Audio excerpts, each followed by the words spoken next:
Meu irmão, minha irmã, aqui estou outra vez para o 12º domingo do tempo comum, dia 20 de junho. E o nosso texto é o de Marcos, continuidade daquele do domingo passado, agora Marcos capítulo 4, versículos 35 a 41. Vamos à leitura da tempestade acalmada, lembra? Venha comigo.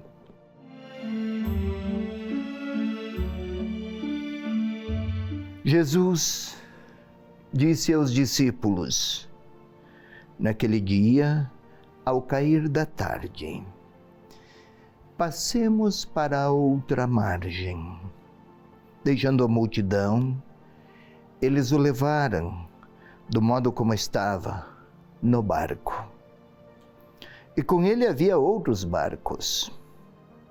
Sobreveio então uma tempestade de vento, e as ondas se jogavam para dentro do barco, e o barco já estava se enchendo. Jesus estava na popa, dormindo sobre um travesseiro. Eles o acordam e dizem: Mestre, não te importa que pereçamos? Levantando, conjurou severamente o vento e disse ao mar: silêncio, quieto. Logo o vento serenou e houve grande bonança. Depois perguntou: por que tendes tanto medo? Ainda não tendes fé? Então ficaram com muito medo e diziam uns aos outros: quem é este que até o vento e o mar obedecem?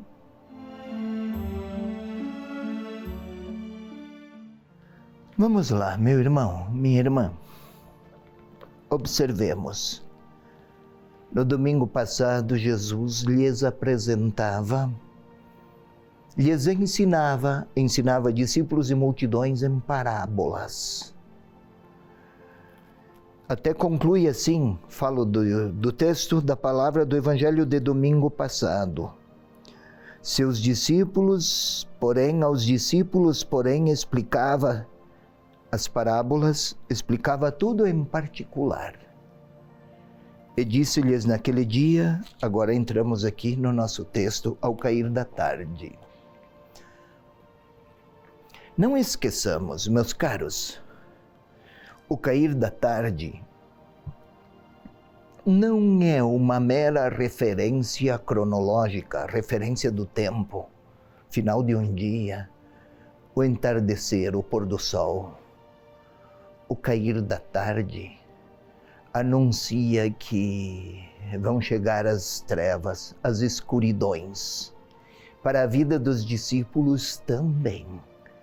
A escuridão, os momentos de difícil discernimento também vão se apresentar. Passemos para a outra margem. A travessia não é o deslocamento de uma margem do lago para outra, puro e simplesmente. Há uma significação subjacente a tudo isso. Qual? Travessia faz lembrar a Páscoa. A travessia no mar Vermelho. As exigências de fé que aquela experiência estabelecera.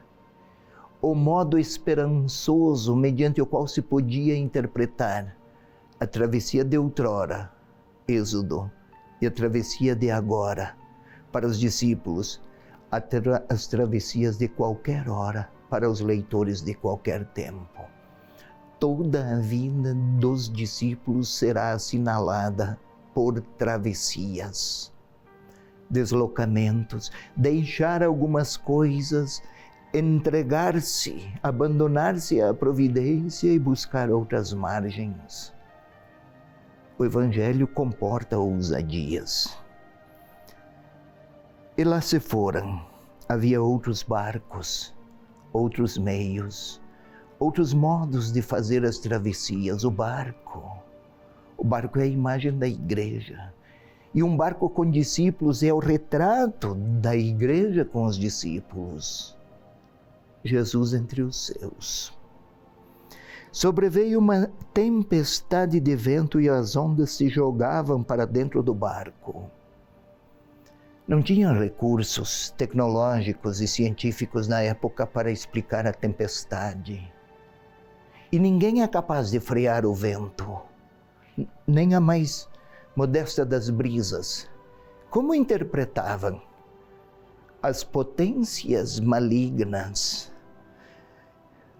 querendo destruir aqueles ocupantes do barco, igreja, querendo destruir a igreja, essas potências se voltam contra o barco. Simbolicamente, potências malignas que se voltam contra a comunidade de discípulos. Não esqueça, ao cair da tarde, a noite chegou.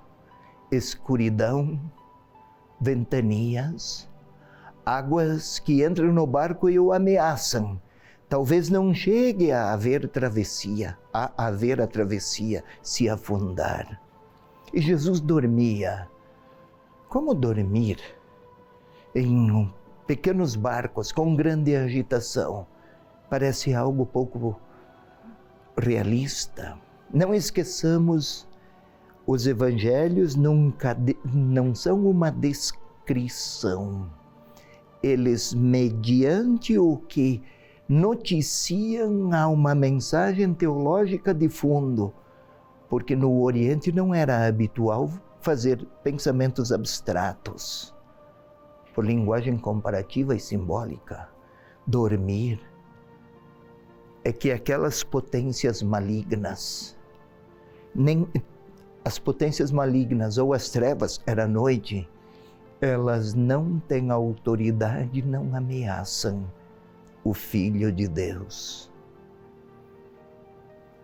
Os discípulos então o despertam, acordam-no, para dizer, não te importa que pereçamos? Parece até que censuram, né? Censuram Jesus. Levantando os olhos, conjurou severamente o vento e o mar. Silêncio, quieto.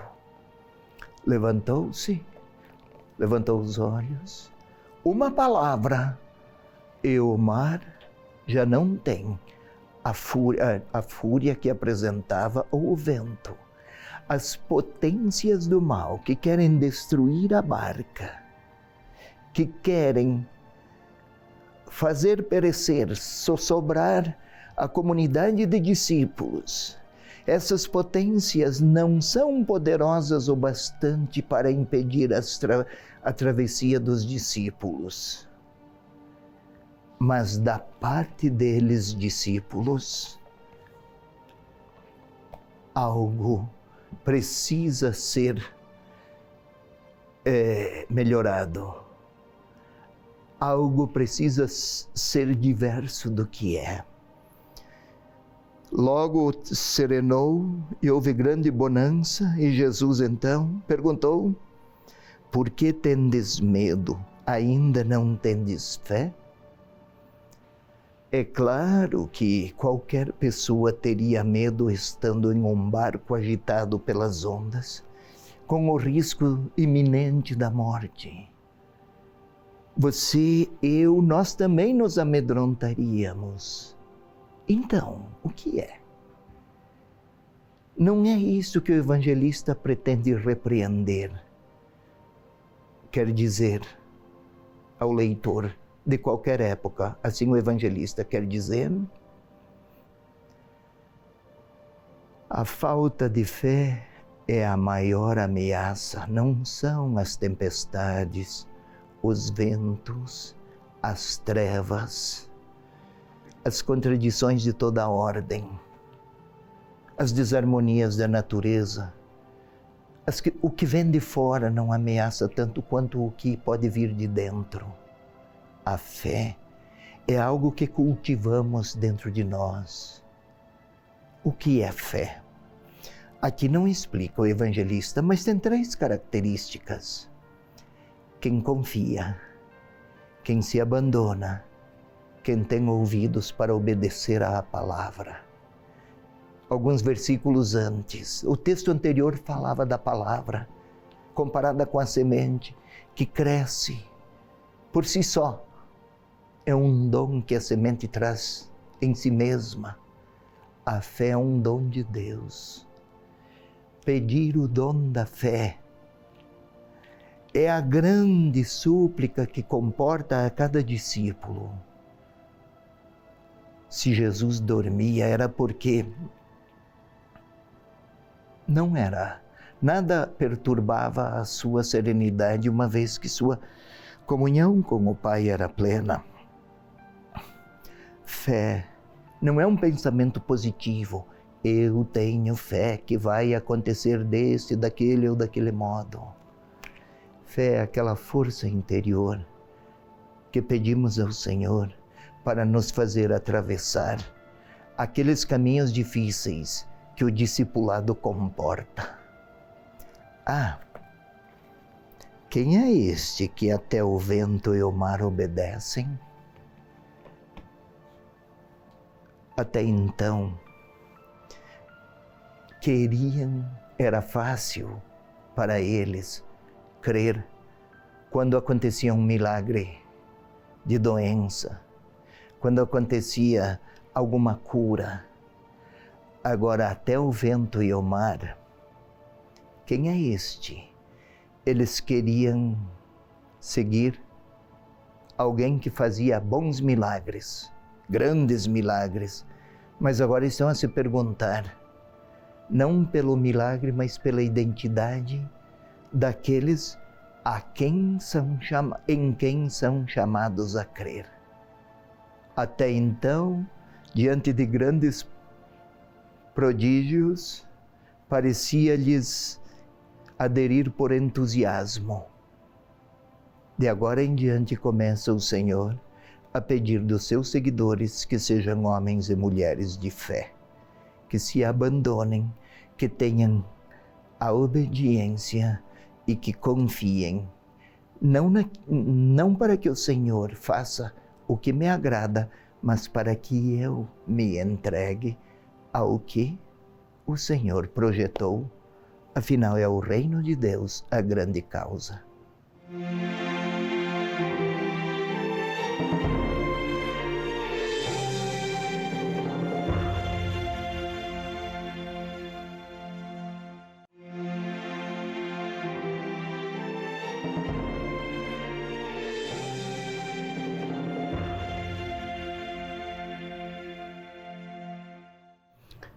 Vamos agora juntos, querido irmão, querida irmã, vamos juntos nos voltar para nossa interioridade, porque o objetivo é a leitura orante da palavra, é orar com a palavra de Deus.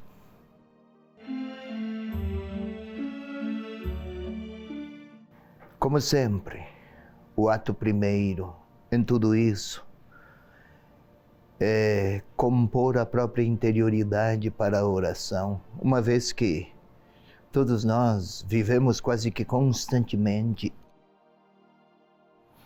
sob os bombardeios da agitação, telefone, recordação, chamadas, compromissos, esquecimentos. Quando paramos para orar é que lembramos. Vamos nos proteger de todas estas influências que perturbam a nossa paz. Ponha-se, pois, em uma posição que favoreça o recolhimento. Os olhos fechados, vamos juntos, eu, você.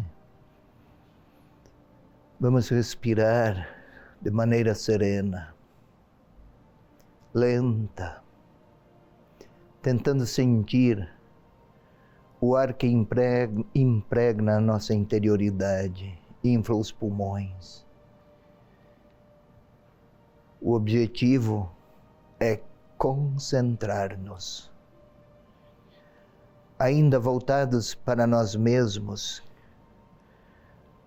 tentemos sentir o nosso rosto. Isso requer concentração. As bochechas, a testa, os lábios.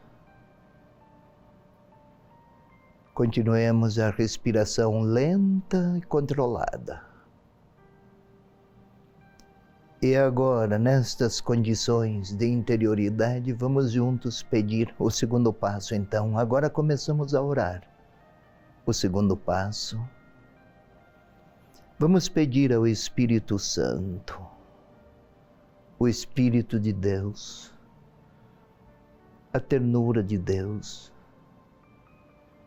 aquela força secreta que confere vida e verdade a esta palavra, que venha também inspirar, iluminar aquela inteligência secreta de Deus que nos envolve. Vamos pedir ao Espírito Santo que venha orar conosco, ou orar em nós, como escreveu Paulo. Vinde, Espírito Santo, enchei os corações dos vossos fiéis, acendei neles a chama do vosso amor. Enviai, Senhor, o vosso Espírito, e tudo será criado, e renovareis a face da terra, e renovareis a nossa inteligência, a nossa vontade e os nossos sentimentos, para que possamos orar. Glória ao Pai, ao Filho e ao Espírito Santo, como era no princípio, agora e sempre. Amém. Vamos a um terceiro passo. Agora, a leitura mediante imagens, a releitura, digamos assim. Há pouco foi explicado, foi lido e foi explicado. Vamos criar em nossa mente as imagens que o texto inspira ou propõe. Podemos até imaginar um pôr do sol, o cair da tarde. O sol já se põe e fazer uma travessia como aquela. São 13 quilômetros de travessia. À noite, tudo é escuridão. É uma aventura. Talvez estranhem os discípulos. Talvez não compreendam a proposta que o Senhor lhes faz, mas não discutem. É o Mestre a quem seguem. Embarcam. As embarcações eram... E as travessias se faziam mediante remo. Não era a vela. Mediante remos. Uma travessia como aquela. 13 quilômetros. Um caminho longo.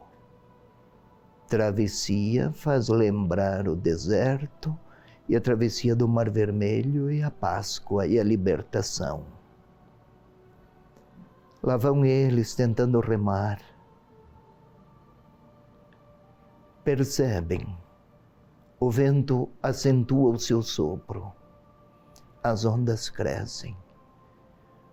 Os discípulos entreolham-se. Se houver naufrágio, significa ir até o fundo onde residem as potências diabólicas. Não é apenas a morte física, é o domínio do mal e do maligno. Lá seguem eles e temem. Inquietam-se, desesperam-se, gritam. Podemos imaginar aqueles discípulos a gritar ao Senhor e no desespero, inclusive, questionar: mas não te importa? A morte está a nos engolir e tu dormes. Parece esta a situação.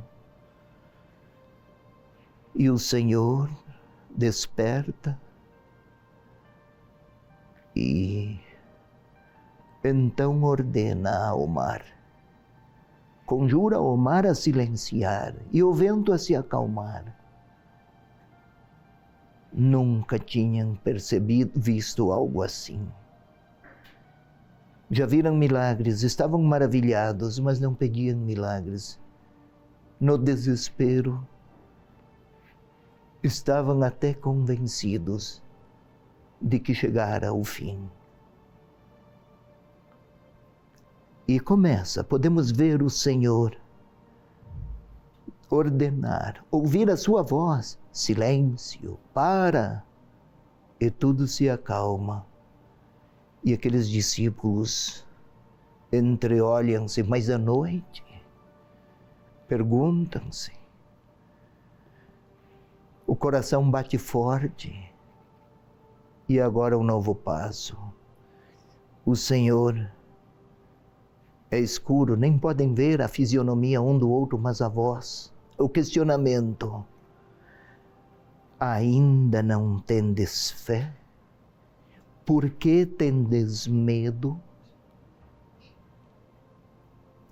E podemos, quem sabe, observar que um discípulo diz ao ouvido do outro: quem é este? Já vimos curar o paralítico. Já vimos curar o leproso. Já vimos curar na sinagoga.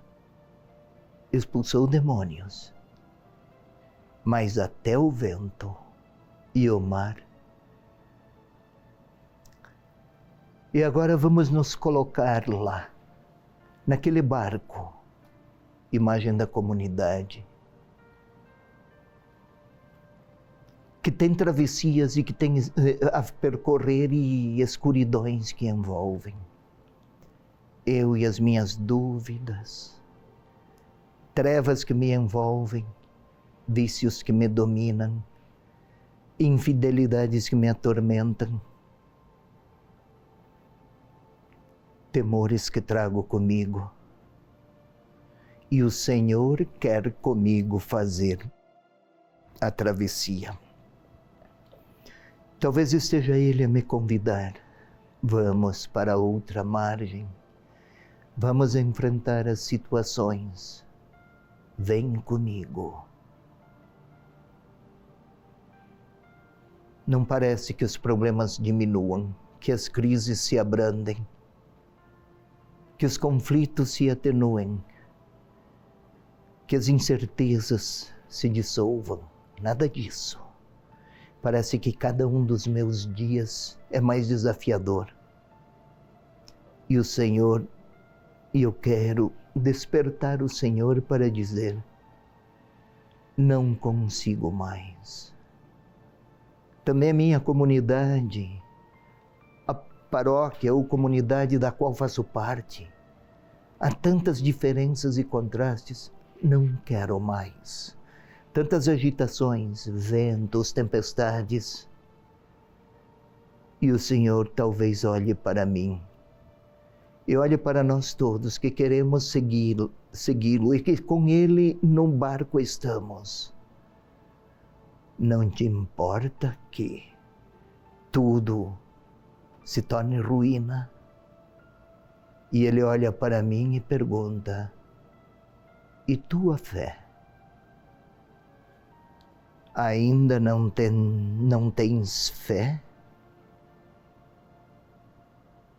E o Senhor olha para mim e pergunta: ainda não tens fé?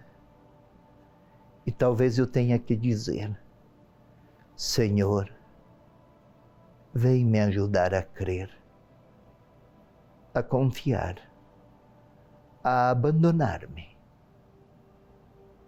à tua providência, sem tua palavra, sozinho, não faço minhas travessias.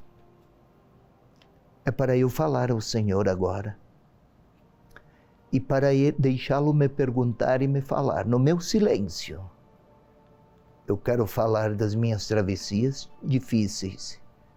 E Ele quer dizer a mim sobre o modo de chegar a outra margem. É hora de ouvi-lo.